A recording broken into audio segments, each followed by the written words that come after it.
Hi, it's Dave Hargadell. Day 2 of the homeschool conference. This has really been so much fun. 3 keynotes in back-to-back this morning. Finishing up, cleaning up the morning keynote sessions. David Albert. David, welcome. Thank you.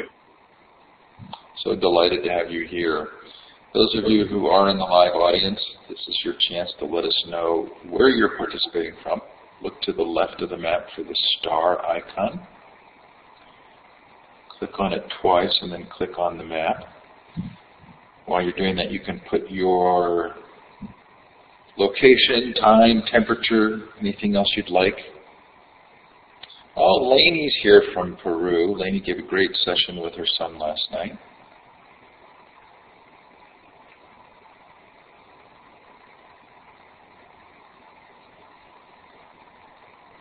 While we're waiting, you should also have been prompted to get the document titled The Average Giraffe Song. If you didn't get that handout, I'm going to push that out one more time. It's supposed to ask you if you want to download that when you come in the room. Let me know if now you have received the prompt.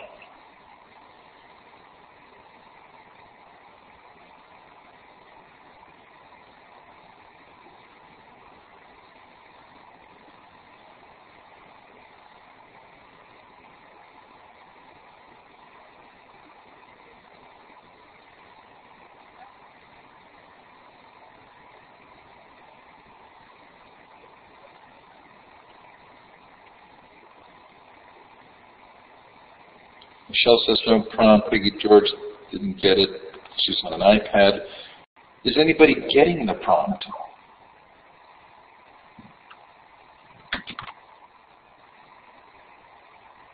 Terrific.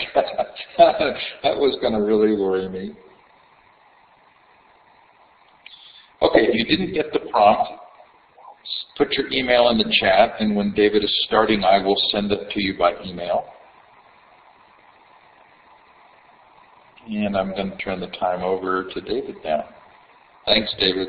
Well, thank you all. And we're going to talk about giraffes and wolves and everything but homeschooling for a little while. But you'll see it all connects up, I hope. Thank you for having me. It's great to see people from all over the world on this chat. And I'm hoping you get a copy of this song that I sent to you. I would actually have had a link to the music, but there is no link to be had. It exists on exactly one CD, which is copy protected. And I no longer have a copy. I sold it to a homeschooler in Japan. So I don't even have a copy. But I do want to talk to you about this song and why it prompts what I have to say today. So I'm an old encrustified guy who has been struggling with the electronics of this thing this morning. The gremlins are nice, and here I am. But even I am not old enough to have heard this song. It was sung by a group called the Four Lads, a Toronto-based group of crooners. And I never would have experienced The Average Giraffe if it wasn't for a college roommate back in the dark ages when Carl Yastrzemski was still a name people could pronounce confidently, even if they couldn't spell it. Are there any Bostonians in the audience who remember Carl Yastrzemski? Well, for some reason, this song fit my roommate's rather wry sense of humor. And as I remember, he liked to play it on the day, any day he had exams. So I remembered the song vividly for more than 40 years. So I decided, being the strange homeschooling bird that I am, to try to find out more about it. And as I mentioned, there's nothing to be found about it on the web, other than the album it is from. There were no lyrics, no composer, no information. I bought the CD, actually a 2-CD set, featuring their most famous song, Istanbul, Not Constantinople. And I painstakingly transcribed the lyrics above, and then, as I said, promptly resold the CDs to a homeschooling family in Japan. Well, I wanted to know more. Since this group, the Four Lads, still exists, I tracked down their publicity agent. That took a little time. And after all, as the song says, the average giraffe leads a life that we cannot discuss, For further details, send a card or a letter to us. Well, an email would have to do. The publicity agent, in turn, sent it on to the last living member of the original group, a man named Frank Brusseri, the baritone, and he still performs at age 80 years old. He started singing with what was to become the Four Lads when he was 17. And to my shock and delighted surprise, Frank wrote me back. He doesn't remember who wrote the song. He doesn't remember when the song was first performed. He doesn't remember what prompted the song's composition or why it was written. Well, I can answer the last question. It was written for me. So now I have to tell you something important, which is the title for this talk. The average giraffe sleeps 4.6 hours a day. Believe it or not, I had a reason to ask this question while I was traveling in rural western India, where there have never been any giraffe spottings as far as I'm aware. So, from the Thar Desert in India, I did what any good red-blooded, well-schooled American would do. I looked it up on the internet, and all sites say the same thing. Giraffes sleep 4.6 hours a day. Well, I imagine that students writing high school or college papers on mammalian behavior will find this in their textbooks, those that care to cite this factoid. 7th graders, asked to write essays about their favorite animals, will get extra credit for including this factoid. We all know it is true. It can be found in that pinnacle of all received wisdom, Wikipedia. But the homeschooler in me soon kicked in. I wanted to get to the source. Well, as it turned out, the Wikipedia's font of Wikipedia wisdom is based on one study published in the Journal of Sleep Research in March 1996, Behavioral Sleep in the Giraffe, Giraffa camelopardalis, in a zoological garden. The authors of this article, I. Tolver and B. Schwerin, of the Institute of Pharmacology, why was pharmacology studying these giraffe sleep? I don't know, at the University of Zurich, a hotbed of giraffe research, they studied exactly 8 giraffes, 5 adults, 2 immature, and 1 juvenile. Only the adults were included in the findings, based on recording of their sleep patterns for 152 nights. And the researchers seem to have utilized some kind of device with transmitters attached to the giraffes' heads to register brain waves. It was also found that giraffe sleep was, quote, redistributed on nights following a day when the giraffe spent a few hours in an outdoor enclosure. You should know they were never allowed out for more than 2 to 6 hours at a time, and that was relatively rare. In other words, our friends at the University of Zurich were studying not only a small number of giraffes in the zoo, but indoor giraffes, who, it is true, on occasional though rare days, were allowed a few hours of recess. So instead of learning that the average giraffe sleeps 4.6 hours a day, what the study actually said is this. 5 adult giraffes of unspecified age, removed far from their native habitats and exposure to the natural elements, kept in captivity almost entirely indoors, and allowed limited outdoor exposure, required to associate themselves with other giraffes not of their own choosing during both waking and sleeping hours, not provided the opportunity to seek out their own food or companionship, with transmitters attached to their heads and being videotaped 24 hours a day for 152 days, averaged 4.6 hours of sleep in a 24-hour period. Now, I might add, we know nothing about the type of the giraffe studied. There are at least 5 different subspecies, and whether the various subspecies get along, where they came from, how long each had been held in captivity, or what kind of or neurological damage each might have suffered in being captured and transported to the zoo. All right, here's the kick. If you think you know anything, generally speaking, about child development. The reality is that virtually all the studies are based on Western children who have been involuntarily confined in their boxes 30-plus hours a week, plus virtual boxes for many, many hours more. Taught and brought up and studied by others who spent and still spend the better part of their lives confined in similar boxes.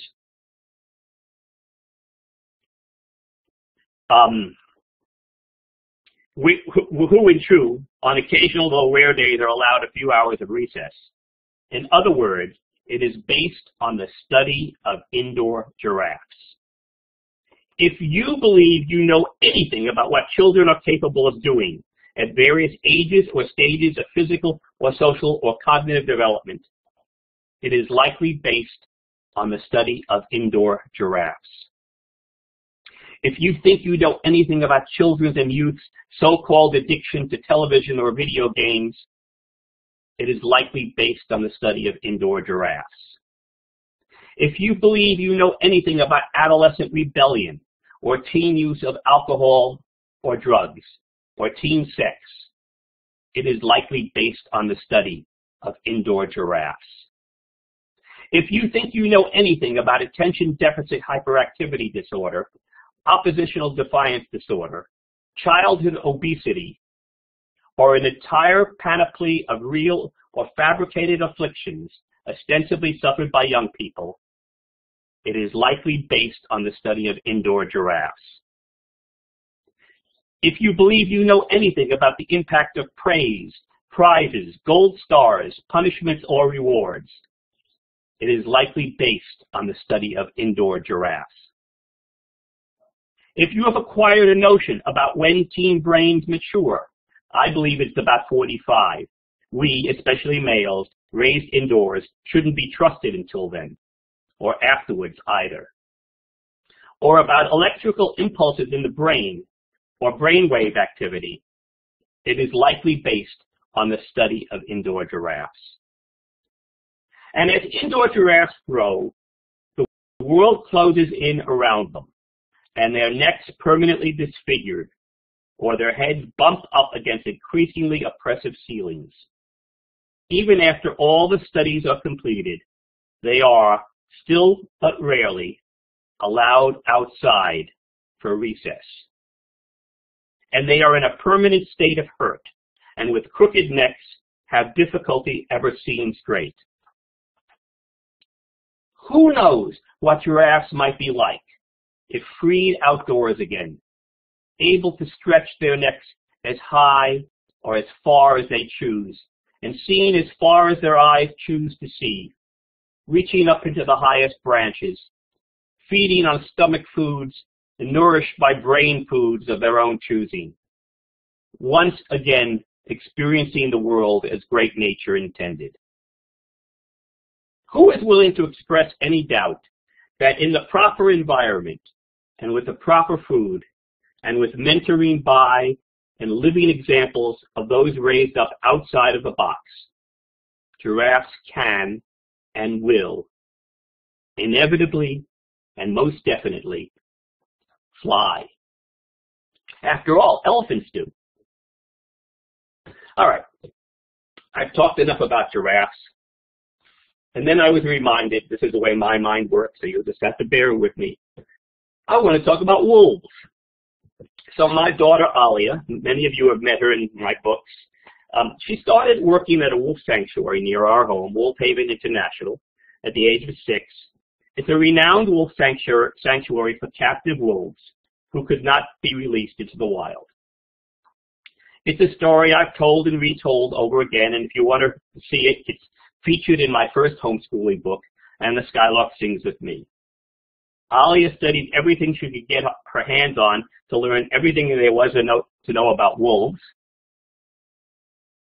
She couldn't get it from me. I'm a New Yorker. For me, the wolf is a big, messy dog.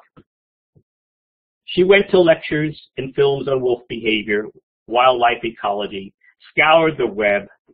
There wasn't nearly as much in those days. And listened carefully to Wolf Haven's education director, to whom she was an apprentice. She honed her spiel to a fine story, Supposedly scientific in its details, but childlike. What would you expect from a 6-year-old in the telling? Well, in those days, the supposed science was that wolves live in a dog-eat-dog, wolf-eat-wolf world. So in order to maintain social cohesion and hunt effectively and produce the best possible offspring, there were careful gradations of leaders and followers. The alpha wolves, the males, got and defend the right to mate with the alpha females. And those are the only ones who get to reproduce. And together these two get to chow down on the best food, which is said to be liver. Yeah. They get to sleep in the best cribs, generally lord it over everyone else. Other wolves bow and scrape before them, even when they're not directly intimidated. And they array themselves in pecking or biting order. There are the beta wolves and the gamma wolves and the delta wolves, all the way down to the omegas, the scapegoats, the scape wolves, who get picked on by everyone, which is important as the scientists say, tension reliever for the group as a whole and promotes group solidarity. If there isn't enough food, the scapegoat goes. Occasionally, there'll be a challenge to the alpha wolf's place in the hierarchy, with the loser going off to lick his wounds and perhaps to wait for another day. Well, this is the vaunted dominance hierarchy, it's called, the supposedly signature social and behavioral characteristic of this unique member of the wild kingdom. Think about it. It sounds so perfect. A cross between corporate America and World Wrestling Entertainment and a Los Angeles street gang. Maybe even school. Everyone can relate. We see ourselves, and we have confirmed that things are as they should be. Well, it turns out that in the world of wolves, and this has actually been known for a long time, left to their own devices, it isn't like this in the least.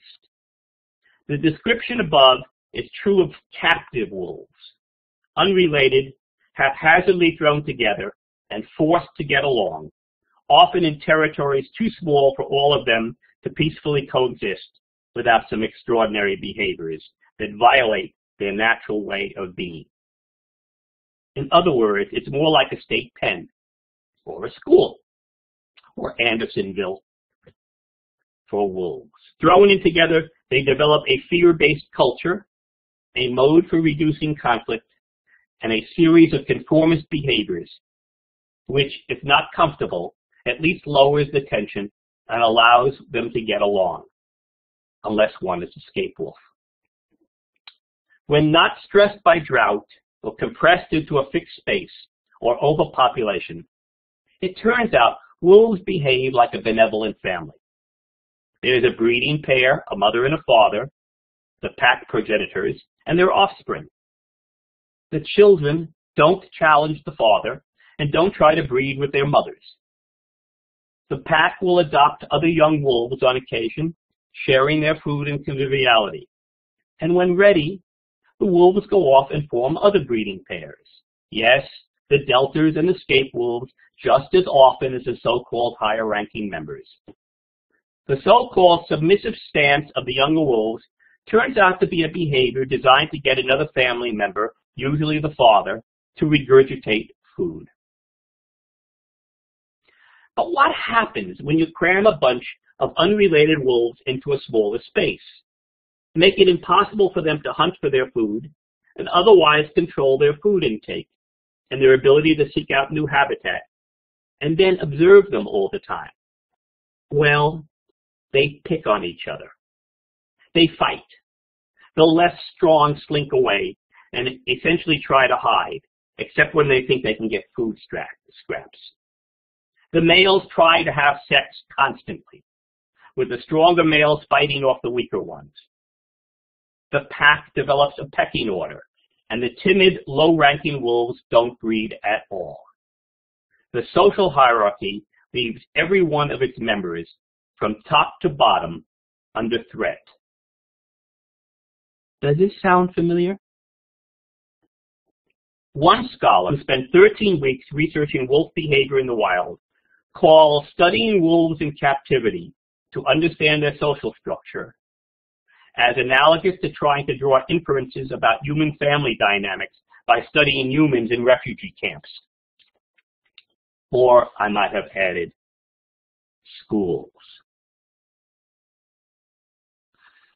What do we really know about children?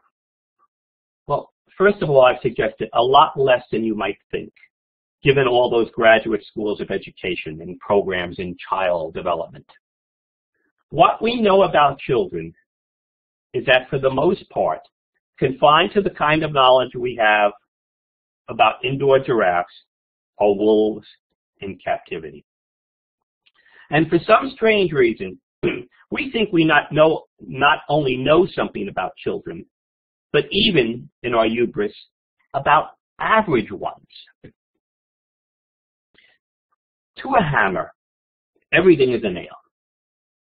To a statistician, everything is a bean. I want to use the remainder of my time to take you on another little intellectual excursion. No more animals. One of the most important figures of the 19th century may have been Charles Darwin, but few people recognize the impact of their lives of his cousin, Francis Galton. It is said of him that he was a true genius and polymath. He was an anthropologist, a tropical explorer, a travel writer, geographer, inventor, meteorologist, and for purposes that I will be addressing here, he was a statistician, psychometrician, and eugenicist. Galton was obsessed with two grand ideas: the need to measure absolutely everything, and the inheritance of human mental characteristics. In statistics, any of you guys into statistics, he's responsible for the terms correlation, regression toward the mean, and the popularization of normal distribution and standard deviation. To simplify to the point of being simplistic, he proposed that normal random variables would distribute themselves statistically along what we have come to call a bell curve. You should look that one up. He invented something called a bean machine. It was called a quincunx, Q-U-I-N-C-U-N-X, to demonstrate this bell. By the way, this makes a great Scrabble word, and if you can send it, you can get it 108 points for this word if you get it on the triple word score. This set of ideas is considered the most significant breakthrough in statistics in the 19th century. Why should you care? Here I am. It's only 8:30 in the morning my time, and hopefully it's a little later where you are. Why do I want to talk to you about this? Well, Galton decided to apply this statistical paradigm to human characteristics. It seemed to him logical and borne out by limited data that height would fall along this normal distribution. Now, he never met a particular population where a certain segment or caste had been subject to poor nutrition for several generations, hence stunting their growth, which would have resulted in a large bulge on the lower end of the bell curve. He next decided to apply this principle to human intelligence. But since human intelligence remained undefined and no test for it existed, Galton and his intellectual descendants for the next 100 years have been devising tests whereby intelligence, a single unitary characteristic in a human population, would fall along a bell curve. That the curve and distributions were unstable over time just seemed one of those nasty inconveniences that either had to be explained away, or failing that, the tests had to be improved. Now, the intellectual debates have been hot and heavy since then, but I think it's worth returning to the initial idea. No evidence whatsoever, independent of the tools of Ellis, constructed to show a normal distribution of intelligence exists anywhere to indicate human intelligence falls along a bell curve. It's a theoretical construct subject to what we call reification, the fallacy of misplaced concreteness. Fancy stuff. It basically says you have a hypothetical design and you treat it as if it were a real event. In other words, you treat as if it is a real thing, something which is not a real thing at all, but just an idea. again, you should care. It has had deadly consequences. Following on his cousin's work, Galton put forward the notion that intelligence is hereditary, follows a normal distribution, and that there is a racial and social class intelligence hierarchy, and that human intelligence cannot be enhanced through environmental changes. He even suggested that the Chinese be encouraged to immigrate to Africa because of their racial superiority. He encouraged eugenic marriages, early marriages among people of high breeding, to improve the race, with incentives to increase the number of their children. This is an idea that goes back to Plato's Republic. Those not gifted with the required intelligence would be expected to repress their urge to procreate or be considered enemies of the state. Schools would take on the role of collecting and regularly updating eugenic information on the stock of the nation. It wasn't long before others, especially in the United States, would expand upon this idea and take it in a more sinister direction. Not only would the breeding among the inferior masses, those are people of non-Northern European descent, as determined on their scores of intelligence tests, be discouraged, their access to better or higher education would be blocked as well. This became a key idea in the development of American education and social policy. Its vestiges still exist today, and it took an even deadlier turn in Germany. And for those of you who think sex education in schools is a new development, the teaching of racial and sexual hygiene, preventing the lesser among us from breeding with those of better quality, I remind you to think about captive wolves, was a regular and required part of public education curriculum in many states through much of the early and mid-20th century. Why should you care? Simply this. The reality is that there are no average children, independent of efforts to standardize them and rank them on the school assembly line. This should be obvious when you observe that children develop at variable rates, that their environments differ, and that different cultural expectations and practices bring us different results. I spend a lot of time in the third world these days. I spend a lot of time in East Africa, in India. It's part of my water work. I hope you'll read about it on our website. It's an organization called Friendly Water for the World, www.friendlywater.net. I help people around the world produce their own clean drinking water supply. We think kids lack developmental readiness to handle knives or fires safely by themselves. Well, I have to tell you, among the FA in the Congo, infants routinely use machetes safely. In New Guinea, children handle knives and fire with care by the time they can walk. In Central Africa, children ages 3 to 4 can cook their own meals over an open fire.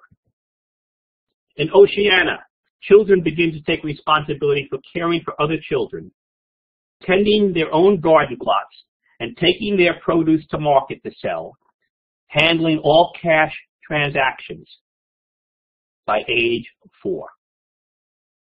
In West Africa, children from ages 20 months to age 6 travel in packs, the older ones feeding the younger ones and caring for them with no adults involved. We even find differences within highly developed societies and schools. In India, as already noted, many parents assume that children are prepared to learn 3 or more languages by the age of 5. So which children are average? Those who can't be left alone under penalty of law before the age of 14, that's the law in England, or 3 to 4-year-olds who feed and care for 4-month-olds without adult supervision, as in Polynesia. And those child development people, brain scan machines, they aren't attaching their leads to infants in the Congo or 3-year-olds in Polynesia. They are still reserved for giraffes in the zoo and school children. All this is by way of saying that there are no such creatures as average children. They have their own internal development trajectory. Particular proclivities develop at different rates. And all of this is mediated by family and community practices and cultural environments. Once you've removed your children and mentally yourselves, remember the name of my latest book is Dismantling the Inner School, from the school conveyor belt, you don't have to compare anymore. You stepped off the bell curve, out of the world of the Neo-Galtonian bean counters, and you've entered a world which is much wider and more exciting. Once you have banished the ghost of the average child and the ghost of indoor giraffes and captive wolves, you will have made it easier to see your own child's individual genius, and you can spend your energies focusing upon how best to nurture it. Turn off the TV. Turn off the popular child psychologist. Turn off the so-called education experts, including yours truly. Tune out the internet. You are an expert in your own children. You know them better than anyone else. Throw out the rules and guidance, including mine, when they don't fit with your experience. Give your kids a home of safety and security from which they can go out and explore the world. And I can almost guarantee that people will be flocking to you for advice. And you and your children will grow wings alongside my giraffe friends. Thank you.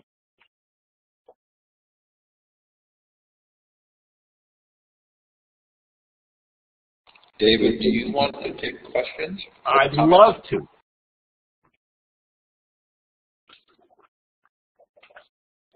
I think most of the comments are going to be brilliant, beautiful, profound, love it.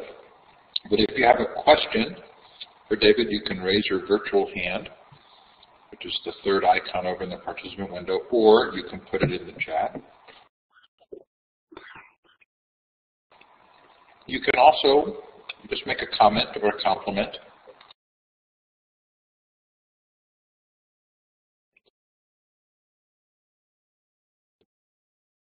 Yes, Peggy, you are all experts. But we are pushed and pulled by the things that you hear in the newspaper. I mean, I could go off on what you hear about childhood obesity or sleep or any number of things. I had worked in public health for a good part of my life. I have to tell you, I spent a lot of time in my early career dealing with the after effects of Dr. Spock. Dr. Spock is responsible for the death of tens of thousands of infants, and I know that sounds pretty shocking, but he decided that his science told him that children had to sleep on their stomachs, and tens of thousands of children died.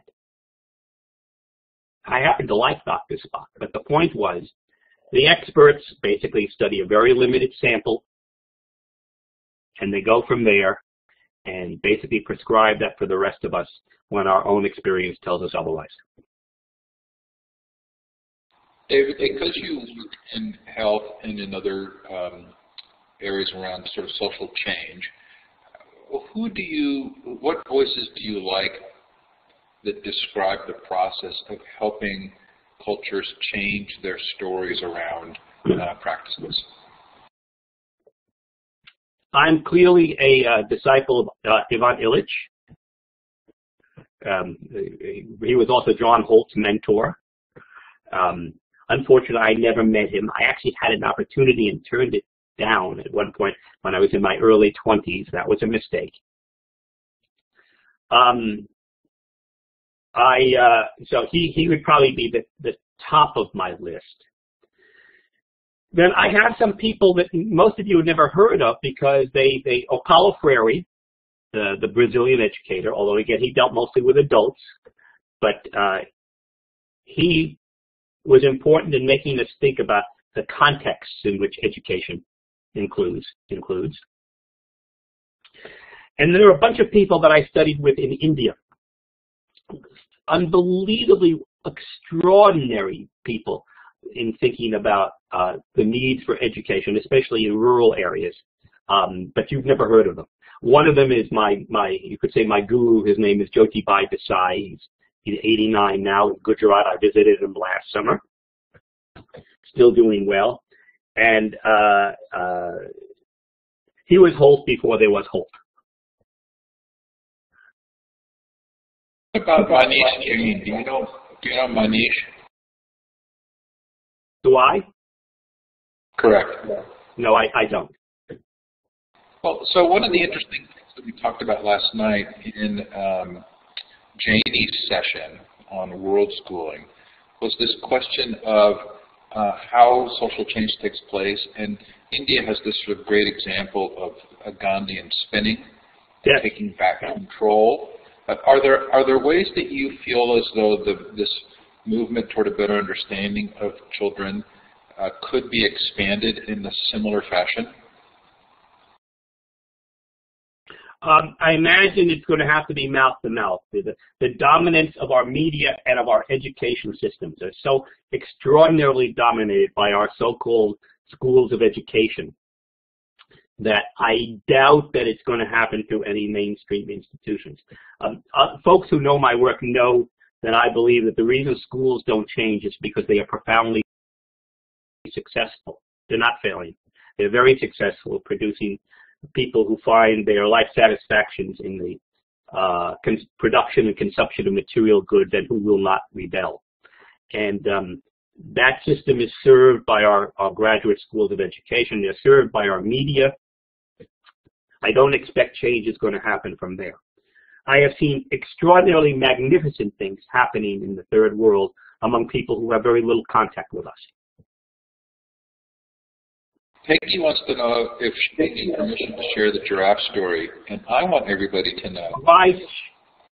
Why, sure. And if you send me an email, first I can give you, I have a written copy of what I said today. I can give you just the giraffe story itself. Just send me an email, not a problem. And I went on Amazon and was able to download the song. Really? Yes. That's great. You want to play it? I don't think because of the echo cancellation, I think I might play it. Okay. No. Let me try. Hang on. See if you hear this. Certainly, of course, you do. The average giraffe has a tongue 17 inches long. Oogly oomba, oomba. The average giraffe is a 30 years old. 99 cents or something. That's great. It must be very recent. And again, no one knows who wrote it or why they wrote it or when they first sang it, so you can make up a story.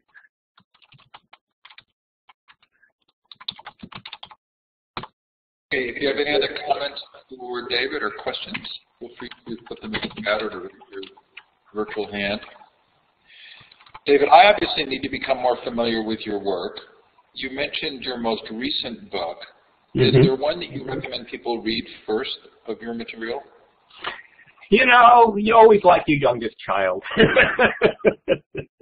I like Dismantling the Inner School, but they're all told in a different fashion. I mean, my first book, And the Skylark Sings With Me, is almost a journal of what we did with our older child up to the age of 10. The next two, Homeschooling and the Voyage of Discovery and Have Fun, Learn Stuff, Grow, got many anecdotes, but discursive essays, generally speaking, short essays. You know, they're kind of reading that a busy homeschooling mom and dad can just sort of fit in around the edges. The next book, which I love, What Really Matters, was a series of dialogues I did with Joyce Reed, who homeschooled five kids on a mountainside in Hawaii without any radio, phone, television, anything of the sort in the 70s. And she then became a dean at Brown University. And I love the dialogue we had. And we got to stretch out our thinking a bit more. And then finally, my most recent book is Dismantling the Inner School, where I take the time and trouble to really stretch out my thinking in new ways with longer discursive essays.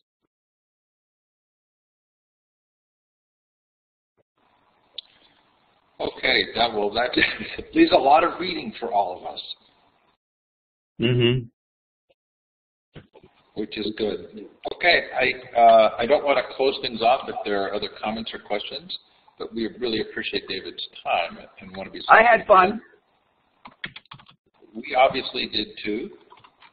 I think unless there's another question, we'll let David go. Thanks, David, so much. Sure. Lovely to speak with you. Okay, take care. Thanks, David. Thanks, everybody. We have sessions coming up in 18 minutes. Sure having a fun time this morning. Hope you're enjoying the second and last day of the inaugural